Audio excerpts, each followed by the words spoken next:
పరిశుద్ధ గ్రంథంలో నుండి ఆదికాండం 18వ అధ్యాయం మొదటి వచనం.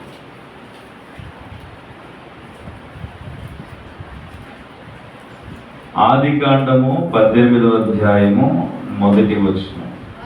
మరియు మమ్రే దగ్గరనున్న సింధూర వనములో అబ్రహాము ఎండవేళ గుడారపు ద్వారమందు కూర్చుని ఉన్నప్పుడు యెహోవా అతనికి కనబడెను.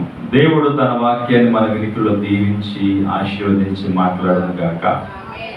క్రీస్తునందు ప్రియమైన దేవుని బిడ్డలారా, అబ్రహామును గురించి మరొకసారి ఈరోజు కొన్ని క్లుప్తమైన విషయాలు జ్ఞాపకం చేసుకుంటాం. నిజంగా అబ్రహామును గురించి బైబిల్ చెప్పబడుతున్న గొప్ప మాటలు ఏంటంటే, అతడు విశ్వాసులందరికీ తండ్రి. విశ్వాసం అనే మాట ముందే ఉన్నప్పటికీ అసలు విశ్వాసం నిరూపించిన వ్యక్తి ఎవరంటే అబ్రహాం.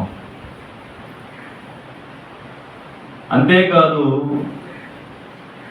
పరలోకంలో ఇలా ఉంటుంది అని సాదృశ్యంగా చెప్పడానికి దేవుడు పరలోకంలో ఎవరిని చూపించాడంటే అబ్రహామును చూపించాడు. ధనవంతుడు లాజరు చనిపోయినప్పుడు ధనవంతుడు నరకంలో ఉన్నాడు కదా, అగ్ని గంధకాల్లో. పరలోకంలో ఉండడానికి లాజరును దేవదూతలు వచ్చి పైకి తీసుకెళ్ళినప్పుడు ఎవరు రొమ్మున అనుకున్నాడు? అక్కడ ఎవరున్నారు? మొదటిగా అబ్రహాం. అంటే ఇందాక చెప్పాక పరలోకం ఇంకేమీ ప్రారంభం కాలేదు, కానీ పరలోకంలో ఇలా ఉంటుంది, ఇలా జరుగుతుంది, ఇదే జరగబోయేదని దేవుడు ఒక ఉదాహరణగా చెప్తూ అబ్రహామును అక్కడ ఉంచాడు పరలోకంలో. అంటే మనందరికి అర్థం కావాలి, అంటే అబ్రహాముకి ఖచ్చితంగా పరలోకంలో స్థలము ఉన్నది, సిద్ధపరచబడింది. దేవునికి స్తోత్రం. అతడు విశ్వాస వీరుడు మాత్రమే కాదు, పరలోకములో స్థలం సిద్ధపరచుకున్నవాడు. అంతేకాదు, రాత్రి మనం విన్నాం యెషయా గ్రంథం 41లో దేవుని స్నేహితుడైన అబ్రహాము. చెప్పండి, ఎవరు? దేవుని స్నేహితుడు. మన ఫ్రెండ్స్ ఎవరైతే అడిగితే మనం చెప్తాం, దేవుణ్ణి అడిగి ఎవరైనా అయ్యా నీకు ఎవరయ్యా స్నేహితుడు అంటే దేవుడు చెప్పే మొట్టమొదటి వ్యక్తి ఒక వ్యక్తి ఎవరు? అబ్రహాం. ఎంత గొప్ప మాట అంటే అసలు అది. దేవునికి స్నేహితుడు అబ్రహాం. అబ్రహాం దగ్గరికి వెళ్ళి అడిగిన అదే చెప్తాడు. అబ్రహాం, నీ స్నేహితుడు ఎవరంటే తండ్రి అయిన యెహోవా. దేవునికి స్తోత్రం. నిజంగా ప్రియులారా, ఈ మంచి మంచి విషయాలు, అంతేకాదు పొట్టి జక్కయ్య గురించి చెప్తూ అతని జక్కయ్య ఇంట్లోకి యేసు ప్రభు చేర్చుకున్నాడు.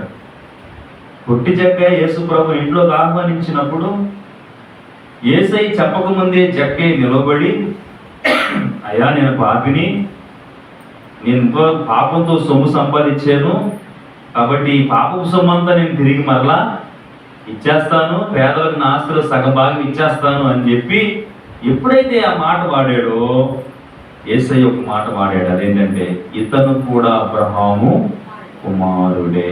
దేవునికి స్తోత్రం. అర్థం ఏంటంటే, రక్షణ పొందిన వారందరూ ఎవరి పిల్లలు అయిపోతున్నారు ఇప్పుడు? చెప్పండి. అబ్రహాం పిల్లలుగా పిలువబడుతున్నారు. రక్షణ ఇచ్చేది దేవుడే, కానీ ఎవరిని చూపిస్తున్నారు అక్కడ దేవుడు అంటే? అబ్రహాం. ఇతను అబ్రహాం కుమారుడే. జక్కయ్యకి అబ్రహాము కుమారుడు పిలుపునిస్తున్నాడు దేవుడు. ఇంకొక చోట మనకు కనబడతా ఉంది అబ్రహాం గురించి దేవుని బిడ్డ. అదేంటంటే, నడుము వంగిపోయిన స్త్రీ, సాతానుడు ఆమెను బంధించి బలహీనపరిచి నడుము వంగిపోయేటట్టు చేసింది. ఆ నడుము వంగిపోయినప్పుడు ప్రియులారా, ఆమె ఎంతకాలం నుంచి ఉన్నట్టు? అట్లా 18 సంవత్సరాల నుంచి. అంతేనా? 18 ఏండ్ల నుంచి ఆమె నడుము వంగిపోయిన స్త్రీ. యేసు ప్రభు ఆమె దగ్గరికి వెళ్ళి ఆమెలో ఉన్నటువంటి చీకట్ల నుంచి ఆమెను విడిపించగానే ఆమె నిటారుగా నిలవబడిందంట. దేవునికి స్తోత్రం. యేసు ప్రభు అప్పుడు చెప్తున్నాడు, 18 ఏండ్ల నుంచి అబ్రహాము కుమార్తె అయిన ఈమెను సాతానుడు ఏం చేశాడు? బంధించాడు. అక్కడ కూడా అబ్రహాము సంతానం అని ఆమె గురించి దేవుడు మాట్లాడుతున్నాడు. ఈ రోజున మనము జ్ఞాపకం చేసుకోవాల్సిన విషయం ఏంటంటే, ఒక విశ్వాసిగా నువ్వు నేను ఎవరి పిల్లలుగా భూమి మీద బ్రతకవలసిన వారు ఉన్నామంటే అబ్రహాము పిల్లలుగా, అంటే దేవుని పిల్లలకు కాదంటే అది హై కేటగిరీ. కానీ విశ్వాసులకు తండ్రి, దేవుని స్నేహితుడని పిలువబడిన వాడు, పరలోకంలో ఇలా ఉంటుందని సాదృశ్యంగా చూపించబడిన వ్యక్తి, అబ్రహాము క్రియలు చేసిన జక్కయ్యకు రక్షణ ఇచ్చిన వ్యక్తిగా అబ్రహామును దేవుడు చూపిస్తూ ఈరోజు మనతో మాట్లాడుతున్నాడు కనుక ఈరోజు మనం కూడా అబ్రహాములో ఉన్న విషయాలు నేర్చుకోవాల్సిన వారు ఉన్నాం. అసలు అబ్రహామును గురించి దేవుడు ఎందుకు ఇక్కడ చెప్తున్నాడంటే, అబ్రహాము ఒక అన్వేషణలో ఉన్నాడు. యేసు ప్రభువుని నమ్మక ముందు, దేవుని నమ్మక ముందు నిజ దేవుడు ఎవరో తెలియక అన్వేషిస్తున్నాడు అబ్రహాం. అతడు ఒక భయంకరమైన విగ్రహారాధికుడు.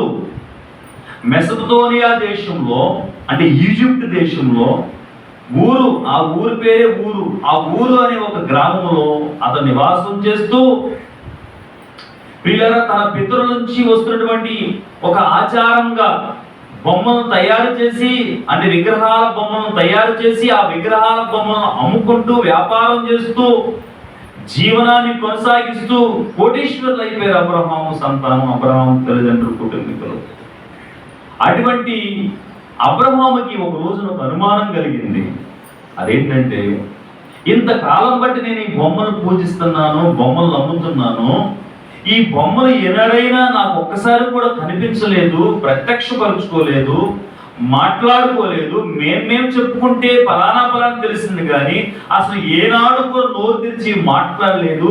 అసలు ఇది దేవుడా కాదా అని అనుమానం వచ్చి చింతాక్రాంతుడై బాధపడుతూ నిద్రపోకుండా గడుపుతున్న దినాలని. నిద్రపోవట్లేదు, విచారంతో ఉన్నాడు. అతనికి ఒక ఆశ ఏంటంటే, మమ్మల్ని సృష్టించిన దేవుడెవరో నాకు తెలియాలని ఒక అన్వేషణలో అబ్రహాము ఉన్నప్పుడు ఒకానొక సమయంలో అబ్రహాముతో దేవుడు ప్రత్యక్షపరుచుకుని మాట్లాడుతున్నాడు. దేవునికి స్తోత్రం. మన జీవితాల్లో కూడా మంచి మార్గం ఏదో తెలియక, నిజ దేవుడెవరో తెలియక, సర్వమానవాళి పాపాల కొరకు రక్తాన్ని కార్చి ప్రాణాన్ని పెట్టి పరిశుద్ధ బిడ్డలందరికీ, ప్రజలందరికీ విమోచన కలిగించిన యేసుక్రీస్తు ప్రభువును గురించి తెలియక లోకంలో, పాపంలో, అంధకారంలో, చీకట్లో బ్రతుకుతున్నప్పుడు పనుల్లో దేవుడు ఒక సేవకుడు పంపించో, ఒక దర్శనం చూపించో, ఒక మందిరాన్ని దగ్గర చూపించో, మనలో విశ్వాసమును కలిగించి దేవుని దగ్గర నడిపించి ఆయన దగ్గరకు వచ్చి ప్రియులారా ప్రార్థన చేసినప్పుడు మనందరికి దేవుడు తన పిల్లలు అయ్యేగా అధికారం ఇచ్చాడు. దేవునికి స్తోత్రం. కాబట్టి ప్రియులారా మనం కూడా వెతుకులాడాం. మా చిన్నతనంలో మేము ఎలా ఉండేవాళ్ళం అంటే, మా క్రైస్తవ భక్తి ఎలా ఉండేదంటే, మా అమ్మ మా నాన్న క్రైస్తవులే, ఆదివారం క్రైస్తవులు అంతే. మేము కూడా ఆదివారం గుడికి వెళ్ళి వచ్చేవాళ్ళం. ఆ తర్వాత ఇంటికి వెళ్ళి ఆ రోజులు, పాత రోజుల్లోనే ఆదివారం కూడా సినిమాలు వచ్చాయి. శనివారం, శుక్రవారం చిత్రలహరి అని అవి వచ్చాయి. హిందీ సినిమా ఒకటి వచ్చేది శనివారం, ఆదివారం గుర్తులేదు. మరి ఆదివారం శనివారం వచ్చేదమ్మా అప్పుడు బ్లాక్ అండ్ వైట్ టీవీలో ఉన్నప్పుడు. ఆదివారం శనివారం వచ్చేది. పెద్ద హడావుడి అనమాట అప్పట్లో. పాత సినిమాలు వస్తేనే ఊరంతా అప్పుడు టీవీలు కూడా ఉండేవి కాదుగా. చెక్క పెట్టిలో ఒక టీవీ పెట్టి చెక్కతో తలుపులు వేసేవాడు. వీళ్ళ ఆ విధంగా ఉంటున్న దినాల్లో అందరం కూడా కూర్చుని మళ్ళీ అక్కడికి వెళ్ళిపోయి కూర్చుని ఆ సినిమాలు చూడటం ఆచారంగా పండగలకి. వీళ్ళారా ఏదైతే వాటిలో పాలు పంపులు పొందడం ఉంటూ ఉండేవారు. అటువంటి మా జీవితాల్లో దేవుడు తను తాను ఎలా ప్రత్యక్షపరుచుకున్నాడంటే, మా అమ్మకి బలహీనత వచ్చింది. అమ్మ ఒకసారి చెప్తున్నా వినండి, మనకు దేవుడు బలహీనతలు పెట్టే వాటిలో కొన్ని బలహీనతలు దేవుడు ఎవరో నీకు తెలియాలనే దేవుడు పంపిస్తాడు. గుర్తుపెట్టుకోండి. దేవుణ్ణి మనం ఎరుగకుండా, దేవుడు ఎవరో తెలియక అయోమయంలో అమాయకులుగా ఉన్న మనకు దేవుడు తన శక్తిని కనపరచుకోవడం కొరకు బలహీనతలను పంపిస్తాడు. మా అమ్మకు వచ్చిన బలహీనత, రోగం ఎక్కడికి వెళ్ళినా తగ్గట్లేదు. ఏ హాస్పిటల్కి వెళ్ళినా, గుడివాడ, విజయవాడ, చివరికి ఒకరి ద్వారా పెద్దయ్య గారి దగ్గరికి వస్తే పెద్దయ్య గారి హైదరాబాద్ ఉన్న హాస్పిటల్లో కూడా తిప్పాడు మాకు విశ్వాసం లేకపోయేసరికి. ఎక్కడికి వెళ్ళినా తగ్గట్లేదు. అన్ని టెస్టులు చేస్తున్నారు, ఏ జబ్బు లేదండి ఆమెకి. మరి లెగట్లేదు, కళ్ళు తెరవట్లా, తింటల్లా, తాగట్లా, వచ్చిన శవలాను. ప్రియ దేవుని బిడ్డలారా, అటువంటి సమయంలో దేవుడు మా అమ్మకి, మా నాన్నకి ప్రత్యక్షపరుచుకున్నాడు. దేవుడు వారితో మాట్లాడాడు, వారి అవిధేయతను చూపించాడు. బాగా వినండి, దేవుడు మనతో మాట్లాడేటప్పుడు మనను ముందుగా ప్రత్యేకపరుచుకుంటాడు. దేవుడు నిన్ను నన్ను తన బిడ్డలుగా అంగీకరించేటప్పుడు నీవు నేను ఎలా ఉండాలని దేవుడు కోరుకుంటాడంటే ప్రత్యేకించబడాలని కోరుకుంటాడు. అబ్రహామును దేవుడు కోరుకున్నప్పుడు, అందుకే మొదటగా మాట్లాడుతున్న మాటే అది, అబ్రాము నీవు లేచి నేను చూపించే దేశానికి వెళ్ళు. ఇక్కడి నుంచి వేరుగా నువ్వు, ఇక్కడి నుంచి నువ్వు సపరేట్ అవ్వాలి. మనం అనుకుంటాం, ఏం దేవుడు అండి తల్లిదండ్రుల నుంచి వేరుపరిచాడు, పుట్టిన ఊరు నుంచి వెళ్ళిపోమంటున్నాడు, చక్కగా వ్యాపారం చేసి బ్రతుకుతుంటే ఎక్కడి నుంచి వెళ్ళిపోమంటున్నాడు దేవుడు అనుకుంటాం. కాదు కాదు, దేవుని ఆలోచన వేరు. నిన్ను తనతో ప్రియరా చేర్చుకుని బహు గొప్పగా దీవించడం కొరకు దేవుడు పాపములో భయంకరమైన స్థితిలో ఉన్న మనల్ని ముందుగా ప్రత్యేకపరుస్తాడు, వేరు చేస్తాడు. ఎందుకు అంటే తన బిడ్డలుగా ఉండడం కొరకు. ఐగుప్తులో ఉన్న ఇశ్రాయేలు దేవుడు ఐగుప్తు నుంచి వేరు చేసి కనాను దేశం తీసుకొచ్చి అక్కడ దేవుడు తను ప్రత్యక్షపరుచుకున్నాడు. ఎందుకు అంటే ఐగుప్తు పాప సంబంధమైనది, కనాను పాలుతేలు ప్రవహించే దేశం. దేవుడు ఆ స్థలాన్ని పరిశుద్ధపరిచాడు. మనకు అర్థం కావాలి. అందుకే దేవుడు కొన్ని ఇబ్బందులు పెట్టి, కొన్ని శ్రమను పెట్టి దేవుడు మనల్ని ప్రత్యేకపరుచుకుంటాడు, పరిశుద్ధపరుచుకుంటాడు. దేవుడు మనకు దగ్గరగా రావడానికి నీవు ఏ పాపంలో ఉన్నావో, ఏ చీకట్లో ఉన్నావో ఆ చీకటి నుంచి విడిపించడానికి నీకు కొన్ని శ్రమలను పెట్టి, బలహీనతలను పెట్టి, భయాన్ని పుట్టించి, ఒంటరి వాళ్ళను కూడా చేస్తాడు. ఒక్కొక్కసారి ఒంటరి వాళ్ళు అందరూ విడిచిపెట్టి బయటికి రమ్మన్నాడు. అబ్రహాము ఒంటరివాడు. ఇప్పుడు తన భార్య, తనతో పాటు లోతు తన భార్య పిల్లలు వచ్చారు. వీళ్ళ ఒంటరిగా దేవుడు అబ్రహాము తీసుకొచ్చాడు. చెప్తూ తీసుకొస్తూ కూడా వాగ్దానం కూడా చేశాడు. చూడండి, అసలు దేవుడు మొదటిగా మనల్ని దీవించడానికి ప్రత్యేకపరుచుకుంటాడు. నిన్ను పాపం నుంచి వేరు చేస్తాడు, లోకం నుంచి వేరు చేస్తాడు. దేవునికి విరోధమైన పనులతో ఉన్న పరిస్థితుల నుంచి దేవుడు వేరుపరుస్తాడు. వేరుపరిచిన తర్వాత వెంటనే ఆశీర్వదిస్తాడు అబ్రహాము లాగా. 12వ అధ్యాయం మనకు కనపడతా ఉంటుంది. మొదటగా దేశం నుంచి, బంధువుల నుంచి వేరు చేశాడు దేవుడు. ఆ వేరు చేసిన తర్వాత దేవుడు చెప్తున్న మాట ఏంటంటే అక్కడ చూడండి, 2వ వచనం, నిన్ను గొప్ప జనముగా చేసి నిన్ను నీ నామమును గొప్ప చేదును, నీవు ఆశీర్వాదమును, నిన్ను ఆశీర్వదించు వారిని, నిన్ను దూషించు వారిని శపించు. భూమి యొక్క సమస్త వంశావళులు నీ యందు ఆశీర్వదింపబడునని అబ్రాహాముతో అనగా. దేవునికి స్తోత్రం. చూసారా, ప్రత్యేక పరిచయం వెంటనే దేవుడు ఆశీర్వదిస్తున్నాడు. ఈరోజు దేవుడు మనం దీవించడానికి కోరుకుంటున్న ఒక విషయం ఏంటంటే, నీవు నేను ప్రత్యేకింపబడాలి దేవుని విషయంలో. అందుకనే మా ప్రియులారా, క్రైస్తవులు ప్రత్యేకించబడిన వారు. అందుకే చెప్పాడు, అన్యుడికిను విశ్వాసికి ఏం సంబంధం? ప్రియ దేవుని బిడ్డలారా, లోకానికి విశ్వాసికి పొత్తేంటి అని దేవుడు కొరింథీయులో పౌలు గారి ద్వారా సెలవిస్తూ వచ్చాడు. మనం ఒక ప్రత్యేకించబడిన వారు. విశ్వాసికి అవిశ్వాసికి పాలెక్కడది? విగ్రహానికి దేవుని మందిరానికి సంబంధం ఏంటి? జీవముల దేవునికి జీవము లేని వాటికి పొత్తేమైనా ఉందంటే లేదు. కాబట్టి దేవుడు మనలను ఒక విశ్వాసిగా దేవుడు మందిరంకి వచ్చినప్పుడు ఏం కోరుకుంటాడంటే, మనలను ఒక ప్రత్యేకమైన వాడవు. మన మాటలు నిజంగా ఒక జడ్జి గారు ఒక సాక్ష్యం ఇస్తున్నాడు. పిల్లల ఒక ఏదో మొత్తానికి మత మార్పిడి చేస్తున్నారు అని వాదాలు వచ్చినప్పుడు మరి హైందవునికి ఒక క్రైస్తవ వ్యక్తులకి కొంత వివాదం వచ్చినప్పుడు వీళ్ళిద్దరు కోర్టుకి వెళ్ళినప్పుడు ఆ కేసు క్రైస్తవుల ద్వారా వాదోపవాదం వినిపించబడుతూ లాయర్ గారి ద్వారా వాళ్ళు మాట్లాడుకుంటున్న మాటల్లో ఒక మాట వచ్చింది. అదేంటంటే, క్రైస్తవుల వలన దేశానికి సమాజానికి నష్టం ఏంటో చెప్పండి అని అడిగారు. ఒకటే మాట, ఇంకేం లేదు.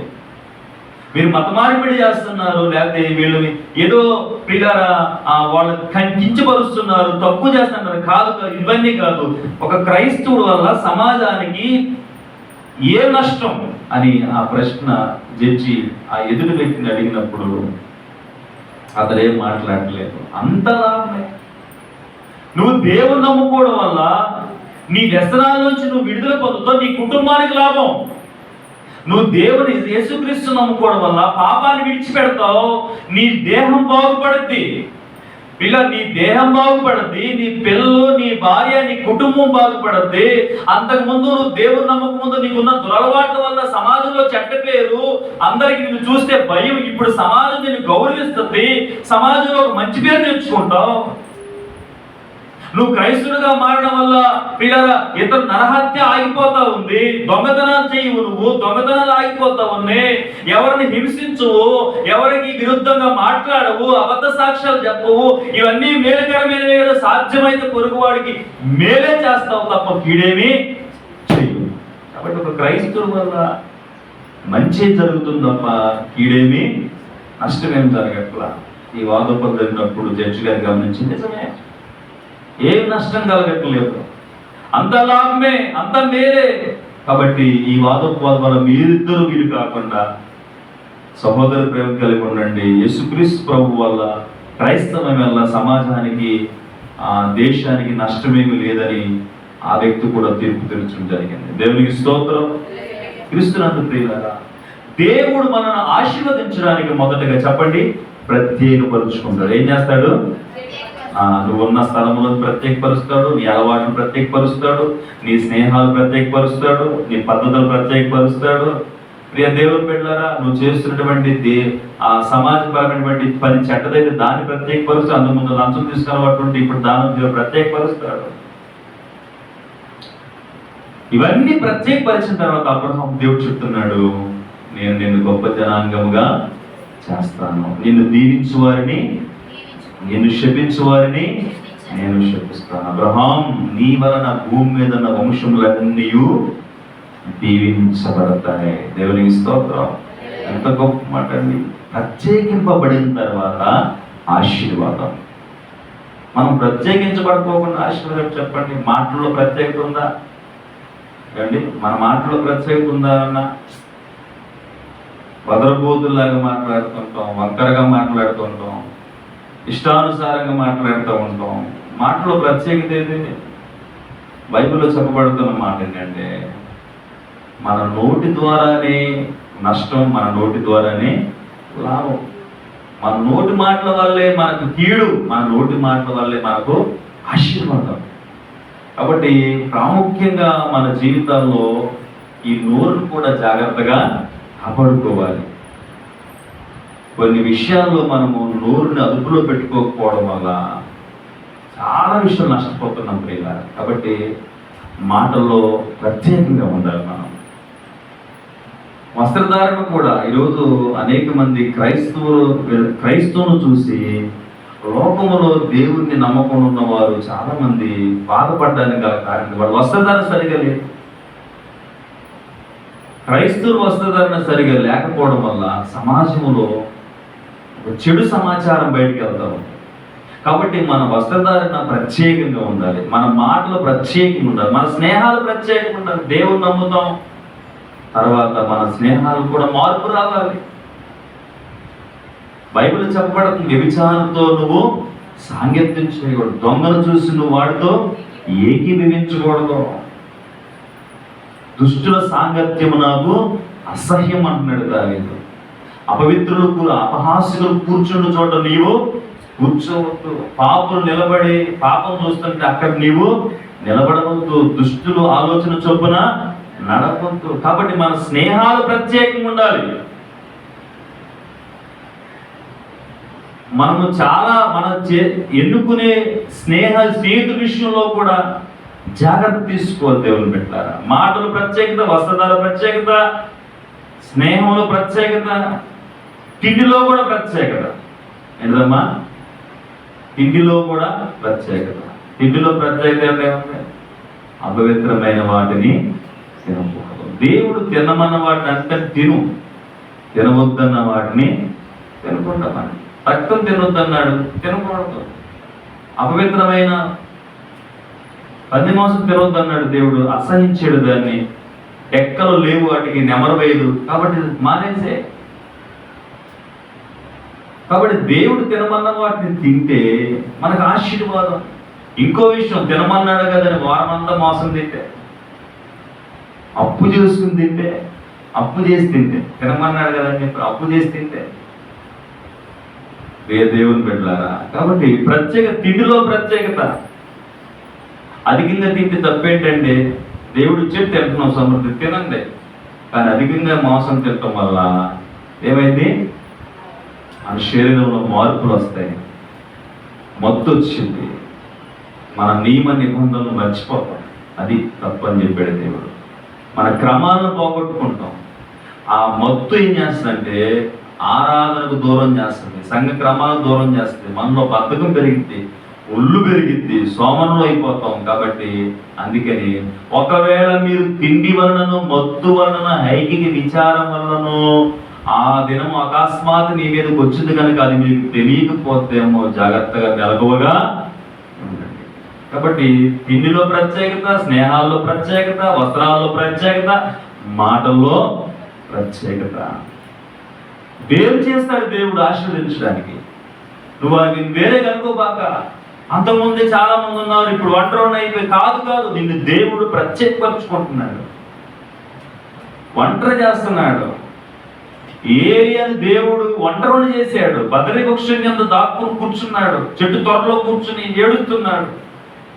అహాబును ఆ యొక్క యెజెబెలు ప్రవక్తలందరినీ కూడా చంపిన తర్వాత ఏలియా పారిపోయి ఒక బదరి వృక్షం దాక్కుని ఏడుస్తున్నాడు. ప్రభువా, ఏంటో ప్రార్థన చేస్తున్నప్పుడు ధైర్యంగా ఉండు, నేను నీకు తోడుగా ఉన్నాను. ఆకలేస్తా ఉంది, దేవుడు ఆజ్ఞాపించాడు, కాకిని పంపించాడు. రొట్టె మాంసం రోజు ఉదయం సాయంత్రం. ఇంకేంటండి ఆహారం? మంచి ఆహారం, విటమిన్స్, ప్రోటీన్స్ ఉన్న ఆహారమే కదా. రొట్టె మాంసం, కాల్చిన మాంసం చక్కగా పడేస్తుంది. అక్కడ రోజు తింటున్నాడు. ఆ బదరీ వర్షం కింద ఏరు ఒకటి ఉంది, నీళ్ళ ఏరు, ఆ ఏటి నీళ్ళు తాగుతున్నాడు. వచ్చి ఆ త్వరలో కొడుకు నిద్రపోతున్నాడు. చూసారు, దేవుడు ఒంటరి చేసినా కానీ విడిచిపెట్టడు, ఆయన పోషిస్తాడు, సంరక్షిస్తాడు. అంటున్నాడు, నీవు శక్తి మించిన ప్రయాణం ఉంది ఏలియా, నువ్వు సిద్ధంగా ఉండు. ఈ 40 దినాలు ఇక్కడ ఉండి ఆహారం తిని విశ్రాంతి తీసుకో, తర్వాత నీకు శక్తికి మించిన ప్రయాణం ఉంది. అందుకే దేవుడు ప్రత్యేకపరుస్తున్నాడు. దేవుడు మనల్ని ప్రత్యేకపరుచుకుంటున్నాడు దీవించడం కొరకు. నువ్వు వేరే కనుకోబాక. ఒంటరిగా ఉన్నావు కాదు, నువ్వు ఒంటరిగా ఉండడమే దేవుడికి ఇష్టం. ఇప్పుడు నువ్వు నలుగురుతుంటే నీ జీవితానికి నష్టం. అందుకే ప్రత్యేకపరిచాడు దేవుడు. క్రీస్తునందు ప్రియులారా, అబ్రహాముతో 18వ అధ్యాయంలో యెహోవా అతనికి కనబడెను. యెహోవా అతనికి ఏమైడమ్మా? కనబడెను. దేవుడు ఎందుకు కనబడతాడు? దేవుడు ఎందుకు తను ప్రత్యక్షపరుచుకుంటాడు? దేవుడు ఎందుకు మనతో మాట్లాడతాడు? దేవుడు ఎలా మాట్లాడతాడు చెప్పండి మీరు. దేవుడు ఏ విధంగా ఏ విధంగా మనతో మాట్లాడతాడు? ఏ రూపాల్లో మాట్లాడతాడు? వాక్యం ద్వారా మాట్లాడతాడు. Very good. ఇంకా కర్ర ద్వారా మాట్లాడతాడు, దర్శనాల ద్వారా మాట్లాడతాడు, శబ్దం ద్వారా మాట్లాడతాడు. ఏంటిది? శబ్దం. మనిషి కనపడ్డు, శబ్దమే, ఒక స్వరం వినపడితే మనుషుల ద్వారా మాట్లాడుతూ ఉంటాడు. దేవదూతల రూపంలో కూడా దేవుడు మాట్లాడతాడు. ఇప్పుడు అబ్రహాము దగ్గరికి 3 దూతలు వచ్చినాయి. 3 దేవదూతలు వచ్చి అతనికి కనబడతా ఉన్నాయి. దేవుడు మాట్లాడతాడు, దేవుడు ప్రత్యక్షపరుచుకుంటాడు, దేవుడు తన దర్శనమిస్తాడు. యోసేపు ఒక పేరు పెట్టారు, అదేంటంటే కలలుగనేవాడు. అన్నయ్య ఏ పేరు పెట్టారు యోసేపుకి? కలలుగనేవాడు. చిన్నప్పటి నుంచి యోసేపు కళలు వస్తా ఉన్నాయి. ఆ కళలు తీసుకెళ్ళి అన్నయ్య చెప్తుంటే హేళన చేస్తున్నారు. తండ్రి యాకోబు చెప్పాడు యోసేపుకి, నాన్న నాకు ఒక కళ వచ్చింది, ఇదిగో 2 కళలు వచ్చినాయి, నేను మనందరం పొలంలోకి వెళ్ళి వరి పంట కోస్తున్నాం, నేను పోసిన పనేమో నిలబడింది, లేచి నిలబడింది, మీరు పోసిన పొలం, అన్నయ్యలు పోసిన పొలాన్ని నా పొలం చుట్టూ ఇట్లా సాగిలు పడి చుట్టూ వేయబడ్డాయి అనగానే వాళ్ళకి అర్థమైపోయింది, ద్వేషించారు యోసేపుని. దేవుడు మాట్లాడుతున్నాడు కళ ద్వారా. ఇంకో చోట కూడా సూర్యచంద్ర నక్షత్రాలు కూడా సాగిలు పడుతున్నట్టుగా చూపించాడు యోసేపుకి. ఇవన్నీ చూసి యాకోబు మనసులో పెట్టుకున్నాడు, అన్నయ్యలైతే ద్వేషించారు. ఎరా మేమందరం నీకు ఊడిగి చేద్దామా, నీకు ఎన్ని దాసులు కొంటామా, ఏం కలలుగా అంటున్నామని ద్వేషించారు యోసేపుని. కానీ దేవుడు చూపించింది ఒక్కడు కూడా తప్పిపోను. అసలు దేవుడు మాట్లాడటం ముందు మీరు పొందుకోండి. దేవుడు ఎలా మాట్లాడితే, ఏ రూపంలో మాట్లాడండి, స్వరంతో మాట్లాడిన, దర్శనంతో మాట్లాడిన, కళ ద్వారా మాట్లాడిన, వాక్యం ద్వారా మాట్లాడిన, అసలు ముందు ప్రాముఖ్యత ఏంటంటే దేవుడు అసలు నీతో మాట్లాడాలి. దేవుడు కనుక మాట్లాడితే అది ఎప్పటికీ తప్పిపోదు, దాన్ని ఎవరి దగ్గర తీసివేయలేరు, అలా నిలబడి ఉంటుంది శాశ్వతంగా. దేవుడు నిలబెట్టి ఉంచుతాడు దేవుని బిడ్డలారా. ఇప్పుడు అబ్రహాము దగ్గరకు వచ్చి అతనితో మాట్లాడుతూ ఉన్నాడు. అబ్రహాము చేయవలసిన విందు చేశాడు. వెళ్ళిపోతూ అబ్రహాముకి 2 విషయాలు చెప్పడానికి అక్కడికి వచ్చారు. 18వ అధ్యాయంలో 2 విషయాలు చెప్పడానికి వచ్చారు అబ్రహాము. ఒకటి సొదొమ గొమొర్రా పట్టణం నాశనం కాబోతుందని సమాచారం చెప్పడానికి వచ్చారు. 2 నీ భార్య అయిన శారా గర్భం ధరిస్తుందని చెప్పారు. దేవునికి స్తోత్రం. ఈ 2 విషయాలు చెప్పడానికి అబ్రహాము దేవుడు తను కనపరుచుకున్నాడు. దేవుడు మాట్లాడతాడండి. నీవు ప్రత్యేకించబడితే దేవుని కొరకు బ్రతకాలి, నీతిగా బ్రతకాలి, యథార్థంగా బ్రతకాలి, ఈ పాపం నుంచి విడుదల పొందాలి, ఇదిగో నిజమైన యేసుక్రీస్తు ప్రభువును విశ్వాసం నుంచి బ్రతకాలని నువ్వు ఎప్పుడైతే దేవునితో నిర్ణయం తీసుకుని ఒక ప్రత్యేకపరచుకుంటావో దేవుని కోసం, నీ ప్రత్యేకత ఏదో అందరికి వేరుకుంటామని కాదు, అందరిని అసహించుకుంటున్నామని కాదు, లేదా మన మంచోడు వాళ్ళ చెడ్డోళ్ళని కాదు, దేవుని కొరకు ప్రత్యేకత అంతే. ఏంటమ్మా? దేవుని కొరకు ప్రత్యేకత. దానియేలు, షడ్రక్, మేషక్, అబేద్నెగోలు ఎక్కడున్నారు? బబులోను దేశంలో ఉన్నారు. కానీ ఎలా ఉన్నారు వాళ్ళు? ప్రత్యేకంగా బ్రతికారు. అందరూ నెబుకద్నెజర్ రాజు చేసిన ఆ ఎత్తైన బొమ్మకి, ప్రతిమకు మొక్కుతున్నారు. కానీ వీడు మొక్కట్లా. ఎందుకు మొక్కట్లా అంటే వాడు దేవునికి తప్ప ఎక్కడ తల వంచరు, నమస్కారము చేయరు. ఇది వీళ్ళ అలవాటు. యూదులకు ఉన్న అలవాటు ఏంటంటే ఎక్కడ మందిరంలో తప్ప, బలిపీఠం దగ్గర తప్ప, దేవుని వాక్యం దగ్గర తప్ప ఇప్పటికీ యూదులు ఎవరికి తల దించనే. ఇప్పుడు అందుకే షడ్రక్, మేషక్, అబేద్నెగో, దానియేలు వీళ్ళు యూదులు. ఇప్పుడు నెబుకద్నెజర్ రాజు బబులోను ఆచారంతో బొమ్మ చేపించి అక్కడ మొక్కండ్రా, దానికి బలిపత్తున్నా అంటే వీళ్ళు మొక్కట్లేదు. ప్రత్యేకత. రాజు కోపం వచ్చింది, చస్తారు, అగ్నిగుణంలో పడవేయబడతారు, చచ్చినా ఇష్టమే, మేము మాత్రం దానికి నమస్కారము చేయము. ఇదేదో ఎదిరించడం కాదు రాజుని, వారు విశ్వసించిన దేవుని కోసం ప్రత్యేకంగా బ్రతకడం, పౌరుషంగా బ్రతకడం. దానియేలుకి కూడా 30 రోజులు శత్రువులు, వారిక దానియేలు యొక్క విరోధస్తులు వచ్చి, శత్రువులు వచ్చి, విరోధం ఉన్నవాడు వచ్చి 30 రోజుల వరకు ఎవరు ఏ దేవుడికి ప్రార్థన చేయ ఒక ఆజ్ఞ పుట్టించారు, జారీ చేయించారు రాజుగారి ద్వారా. దానియేలుకి ఏమో అలవాటు ప్రార్థన చేయడం. రాజుగారు ఏమో శాసనం ఇచ్చాడు 30 రోజుల వరకు ఎవరు ప్రార్థన చేయకూడదని. కానీ దానియేలుకున్న అలవాటు ప్రకారంగా రాజు శాసనం ధిక్కరించడం కాదు, ప్రత్యేకంగా ఉన్నవాడు ఇతను. ప్రార్థన అన్ని దేశంలో ప్రార్థన చేస్తున్నాడు. దేవుని బిడ్డలారా, ముమ్మారు ప్రార్థన చేస్తానే ఉన్నాడు. ఆ విషయం రాజు తెలిసింది. రాజు కోపం వచ్చింది. దానియేలు, నేను ఆజ్ఞించే 30 రోజుల వరకు నువ్వు ఎవరో ప్రార్థన చేయకూడదు, ఎందుకు చేస్తున్నావు? ఎవరైనా ప్రార్థన చేసి సింహాల బోన్లో పడేస్తానని నేను చెప్పాను, గుర్తుందా? ఉందయ్యా. నేను ప్రార్థన చేయకుండా ఉండలేనయ్యా, నాకు ఒక ప్రత్యేకత, చిన్నప్పటి నుంచి అలవాటు, యథావిధిగా ప్రార్థన. అయితే తీసుకెళ్ళి సింహాల బోన్లో పడేయండి దానియేలు. తీసుకెళ్ళి పడేసారు. చావడానికి ఇష్టపడ్డారు, కానీ వీళ్ళు మాత్రం దేవుణ్ణి విడిచిపెట్టాల, ప్రత్యేకంగా బ్రతికే వాళ్ళ జీవితాలు దేవుడు. అందుకే వాళ్ళు అంత గొప్పవాళ్ళే అనిపిస్తున్నారు. అందుకే దానియేలు బబులోను దేశంలో ప్రధానమైన వ్యక్తి అయిపోయాడు. యోసేపు అన్నలందరిలో కూడా ప్రధానమైన వ్యక్తి అయిపోయాడు. అబ్రహాము విశ్వాసులందరిలో గొప్ప తండ్రిగా మార్చిపెట్టిపోయాడు. దేవుడు ఎందుకు తను కనపరుచుకున్నాడంటే అబ్రహాంకి, ఒకటి తను పుట్టబోతున్న కుమారుడిని ఇస్సాకు గురించి చెప్పడానికి, రెండవదిగా సొదొమ గొమొర్రా పట్టణం అగ్నితో దేవుడు కాల్చబోతున్నాడు. ఆ ప్రజలు మితిమీరి పాపం చేస్తున్నారు కాబట్టి వారిని దేవుని ఉగ్రత అలుముకుంటుంది. కాబట్టి ఆ పట్టణం గురించి అబ్రహాము చెప్తే అబ్రహాము చేయవలసిన పని ఒకటి ఉందని దేవుడికి తెలుసు. అందుకే అబ్రహాము చెప్పాడు. దేవునికి స్తోత్రం. దేవుడు తను తాను ప్రత్యక్షపరుచుకుంటున్నాడు తన ప్రజలకు, తన పిల్లలకు.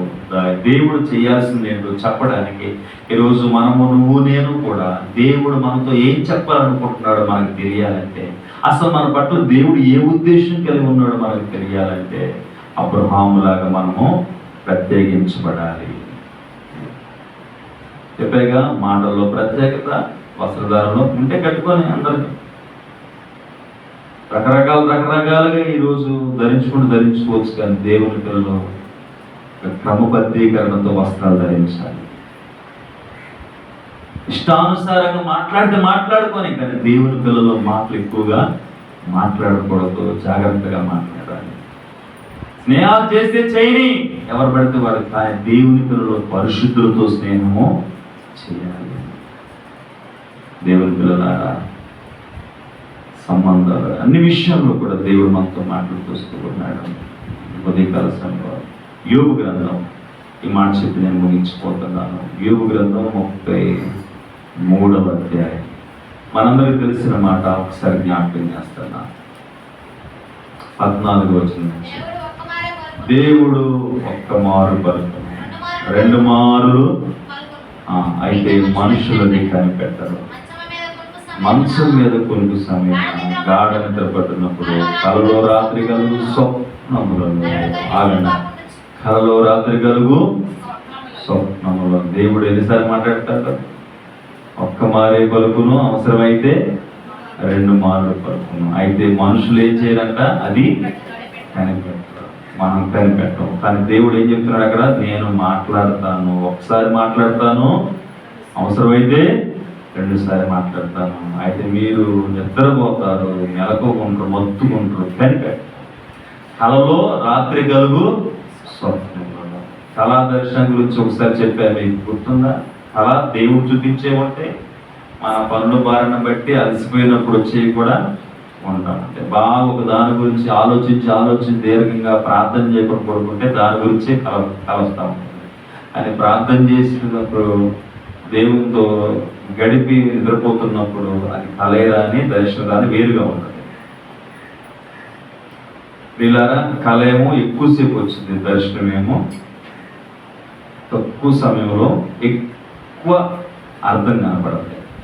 కళ ఏమో గంట సేపు వచ్చింది, దర్శనమేమో 1 నిమిషం వచ్చింది. అంటే అది విషయం. కళకి దర్శనం తేడా. ప్రార్థన చేస్తూ కురుగుతూ ఉన్నప్పుడు దేవుడు అలా ప్రత్యక్షమే అలా వెళ్తాడు. అది దర్శనం. అలా రాత్రంతా తెల్లారేదాకా ముఖం వాసిపోయి కళ్ళలో నవ్వుకుంటాం, కళ్ళ ఏడ్చేవాడు కూడా ఉంటారు. పొద్దున్న లేచి భయపడిపోయి అంటారు.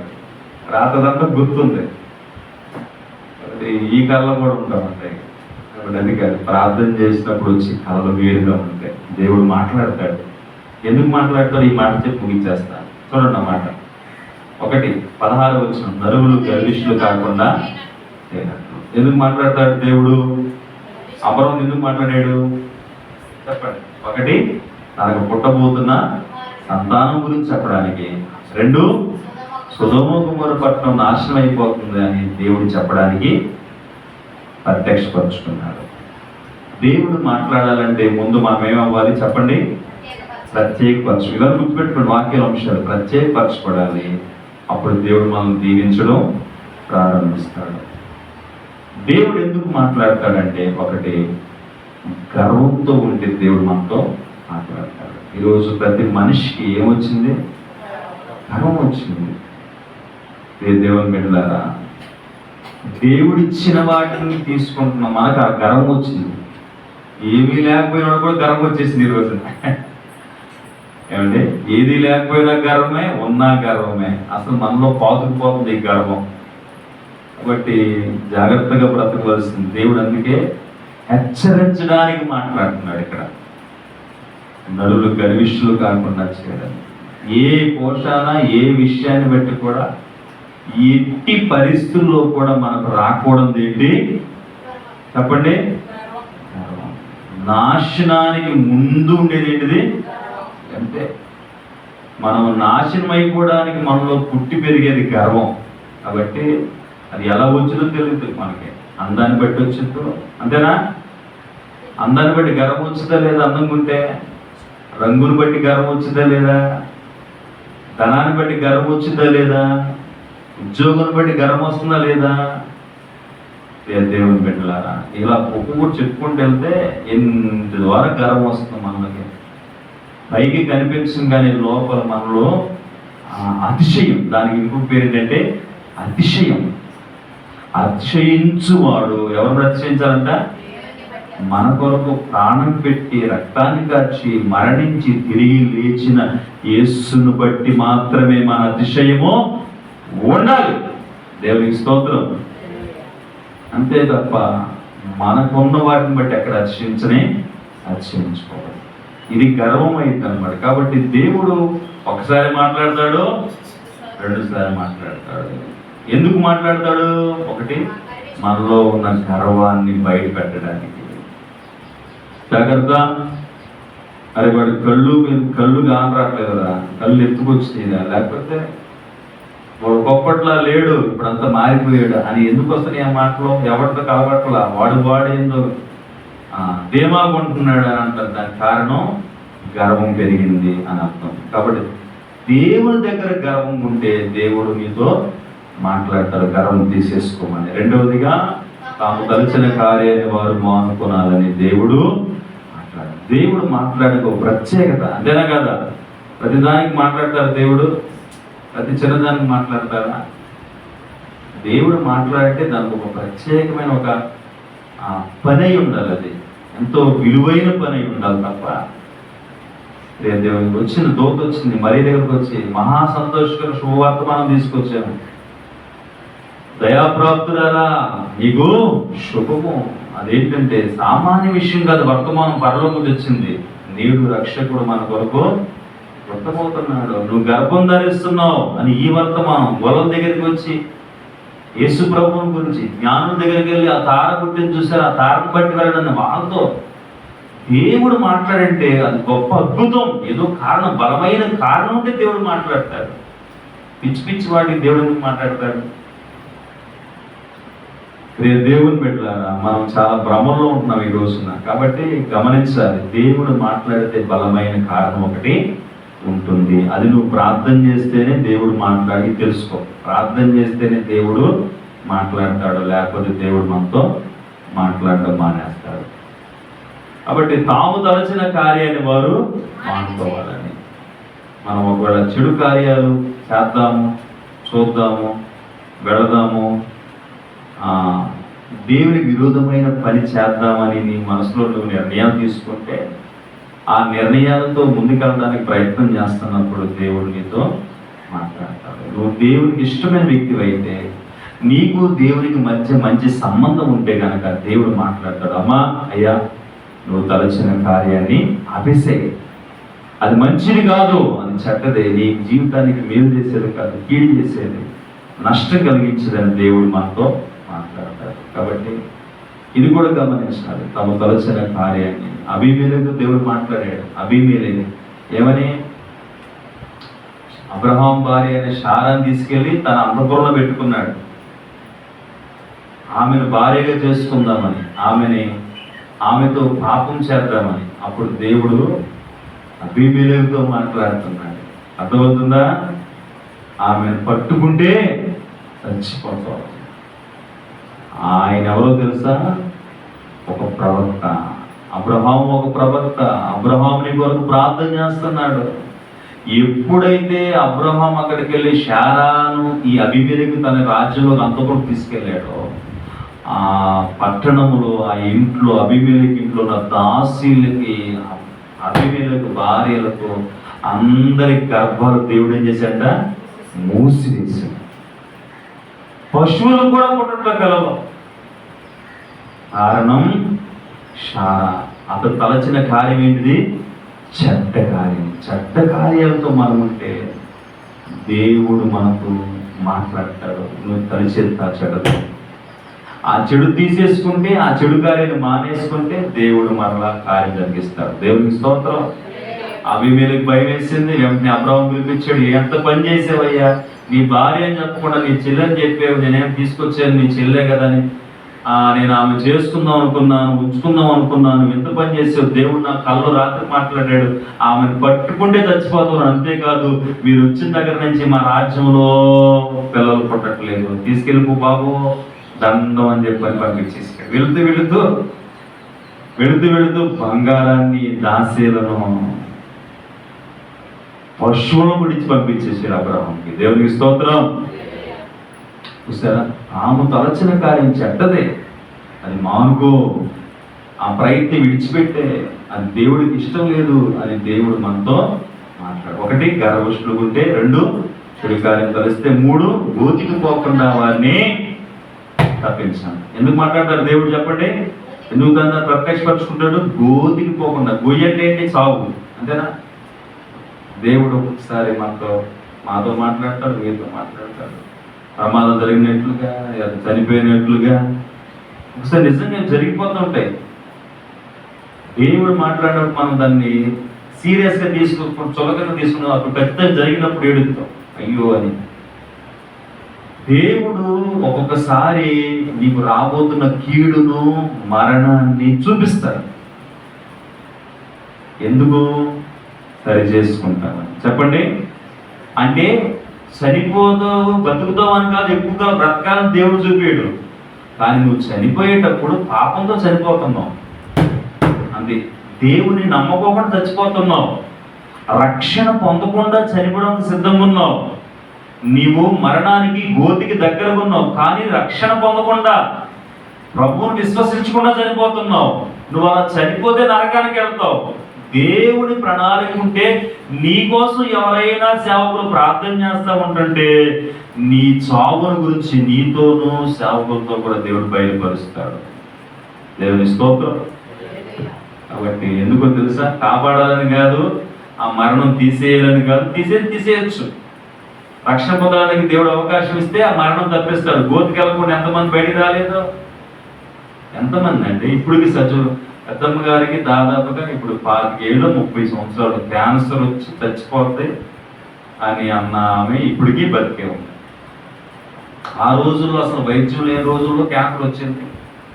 భయంకర రక్తస్రావం, భయంకర దుర్గంధం, దుర్వాసనతో ఉన్నటువంటి ఆమె యేసు ప్రభువుని నమ్మినప్పుడు, విశ్వాసంతో మందిరంలోకి వెళ్ళి ప్రార్థన చేసుకున్నప్పుడు ఆమెలో ఉన్న రోగం తగ్గింది, ఆ రక్తధార ఆగింది, ఆ దుర్వాసన పోయింది, బాగుపరచబడింది. 30 సంవత్సరాల పైన అయింది, బ్రతికే ఉంది గోతికి పోకుండా. పెద్దయ్య గారికి ఏంది ఇప్పుడు ఇవాళ 76వ సంవత్సరం. పెద్దయ్య గారికి ఇవాళ పుట్టినరోజు. పెద్దయ్య గారికి జూలై 7వ తారీఖున పెద్దయ్య గారి పుట్టినరోజు. 76వ సంవత్సరం వచ్చింది. ఎన్ని సాగులు ఆయనకి, ఎన్ని మరణాలు వచ్చినాయి, ఎన్నిసార్లు పొట్టకోసారు, ఎన్నిసార్లు జల్లు పెట్టాడు, జల్లుడు ఎన్నిసార్లు ఊడిపోయింది.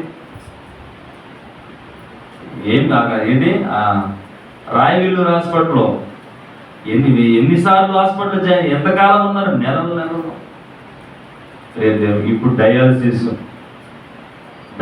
వస్తే సంవత్సరంగా ఎక్కువ బతుకు వాస్తవం చెప్పాలంటే. పైగా వారంకి ఒకసారి వచ్చి డయాలసిస్ చేసేవాడే చచ్చిపోతున్నారు. దీనికి రోజు డయాలసిస్. పెద్దయ్య గారికి వారానికి 3 సార్లు డయాలసిస్.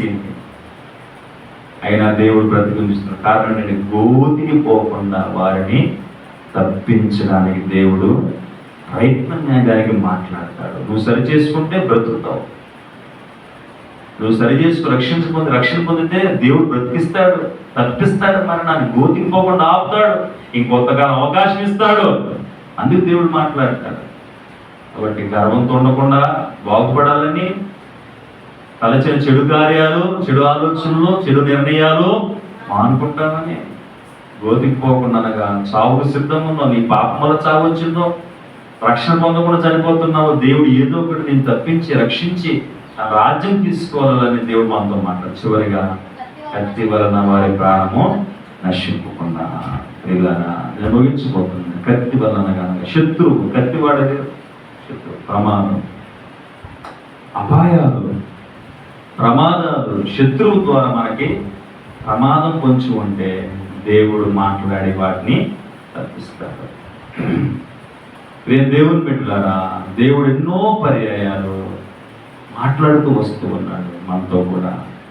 నీ ముందు కీడు ఉంటే ఆ కీడు వల్ల నీకు అపాయం కలిగేదనుకుంటే కత్తి వలన నీ ప్రాణం నశింపకుండా, నీ చుట్టుపక్కల నీ శత్రువు నీ చుట్టూ ఉంటే వారి వలన నీకు ప్రమాదం కొంచెం ఉంటే దేవుడు మాట్లాడి ఇక్కడి నుంచి వెళ్ళిపో.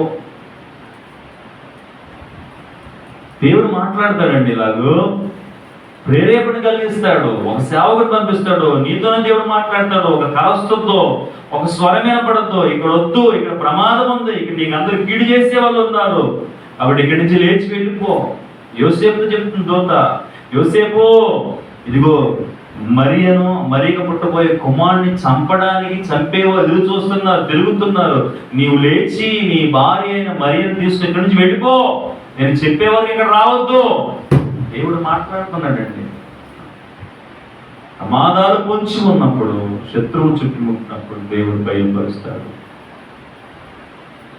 ఈరోజు నేను చెప్తున్న మాట ఏంటంటే, అసలు దేవుని స్వరాన్ని వినడం గొప్ప ఆశీర్వాదం.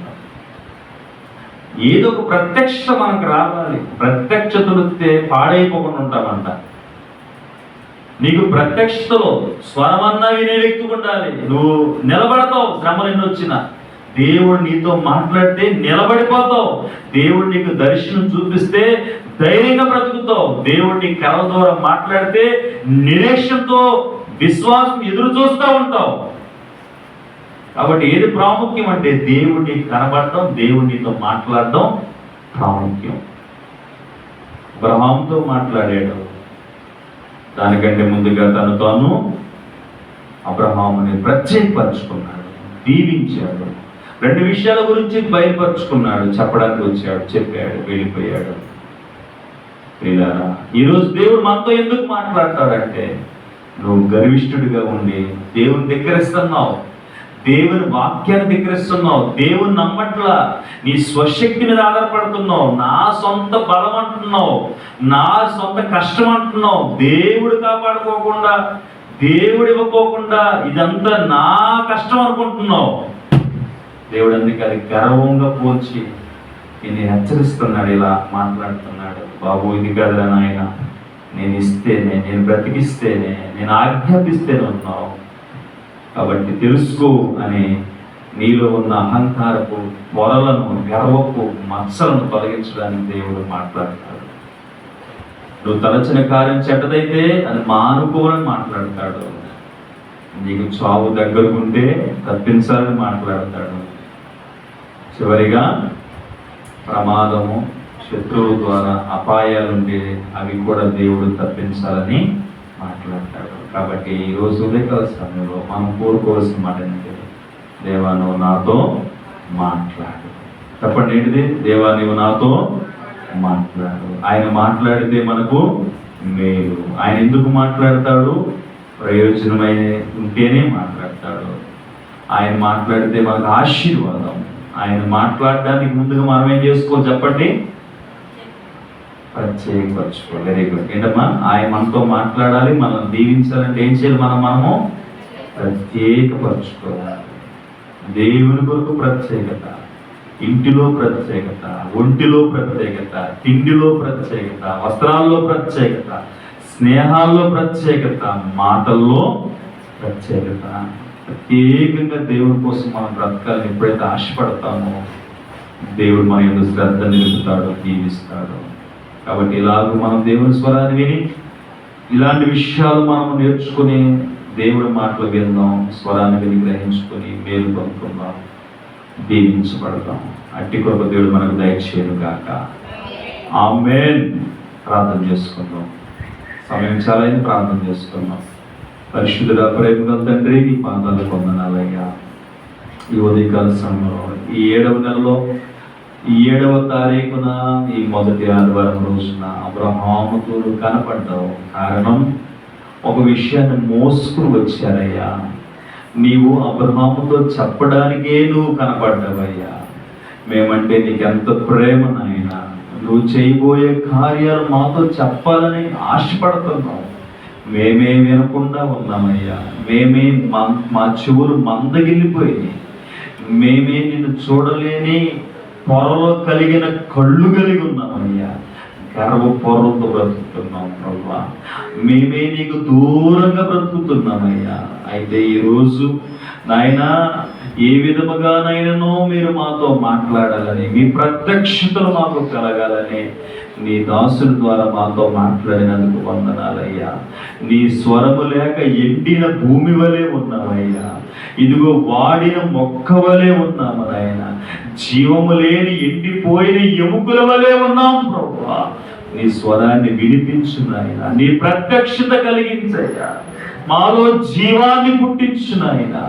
మాలో నాయన ఫలాలు ఫలించినట్లుగా చేయి నాయన. మాలో మీ స్వరము ద్వారా ఇదిగో లెబానోను పర్వతము దేవదారు వృక్షములను విరగొట్టినట్లుగా మా జీవితాలు విరగొట్టండి నాయన, నలగొట్టండి నాయన. నీ ప్రత్యక్షతలు కనపరచు నాయన. దానికంటే ముందుగా మమ్మల్ని మేము ప్రత్యేకపరుచుకునే జీవితాలు మాకు నేర్పించండి. నీ కోసం ప్రభువా, నీ పిల్లలుగా ఒక ప్రత్యేకమైన జనాంగంగా మేము ఉన్నట్లుగా చేయండి నాయన. అన్నిట్లో మాకు ఒక మార్పు తీసుకురండి ప్రభువా. నిన్ను గొప్ప జనాంగముగా చేస్తే ఆశీర్వదించావు అబ్రహాముని, చేశావు ప్రభువా. కుమారునిచ్చావు నాయన. నువ్వు చెప్పిందంతా చేసావు అబ్రహాముకి. తను ప్రత్యక్షపరుచుకున్నప్పుడు ఈ ఉదయకాల సమయంలో ప్రభువా, నువ్వెందుకు మాట్లాడతావో, అసలు ఎలా మాట్లాడతావో, ఎప్పుడు మాట్లాడతావో మాకు తెలియక అజ్ఞానంలో ఉన్నాం ప్రభువా.